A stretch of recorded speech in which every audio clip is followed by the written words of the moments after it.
তওবা কিভাবে করবো? আমি খুব পেরেশান হয়ে গেছি যে তওবা কিভাবে করবে। বললাম যে তওবা মানে তো ফিরে আসা। ধরেন আপনি কোনো কাজে লিপ্ত আছেন, মানে যে কোনো কাজ যেটা অপরাধ, যেটা কি তওবা মানে কি বলে দেবো আপনাদের? আপনি কি শিখতে চান তওবা কিভাবে করে? খুব সহজ, কোনো হুজুর লাগবে না, কোনো কোরআন খতম লাগবে না, কোনো কাউকে দাওয়াত দেওয়া লাগবে না। দিন হতে হবে জরুরি নয়, রাত হতে হবে জরুরি নয়, নামাজের সময় হতে হবে জরুরি নয়, জরুরি নয় ওযু থাকতে হবে।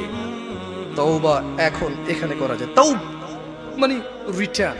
তওবা মানে কি? রিটার্ন মানে ফিরে আসা।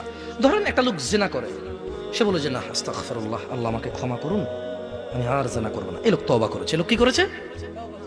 এরপরে সে যে তওবা করেছে এটা প্রমাণ হবে কিভাবে? সে যদি আর কোনোদিন আল্লাহকে ভয় করে জিনা না করে। বুঝে আসছে না? আসেনি? মদখোর বলল যে না আমি আর মদ খাবো না, কেন? আল্লাহ এটা অপছন্দ করে। তো এটা কিভাবে মানে তওবা বলে গণ্য হবে? যখন সে আর এই কাজ করবে না, যখন সে আর এই কাজ।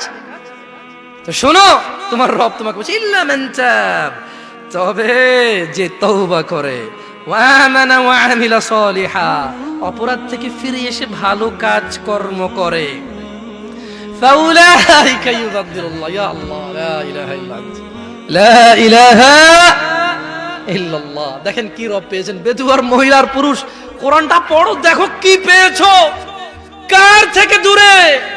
মা গররাকা বিরাব্বিকাল কারীম ইয়া নাস, কিসে তোমার এত দয়ালু রব থেকে তোমাকে দূরে রেখেছে? কি তোমার রবের দয়া দেখবে? বলছেন যে ফাউলাইকা ইউবাদদিলুল্লাহু সাইয়্যাতিহিম হাসানাত, বলছেন যে আল্লাহ তোমার অপরাধকে নেকিতে পরিবর্তন করে দেবে। তোমার জিনা এটা নাকি নেকি হয়ে যাবে, তোমার মদ এটা নাকি নেকি হয়ে যাবে, তোমার অন্যায় অপরাধ এটা নাকি সওয়াব হয়ে যাবে।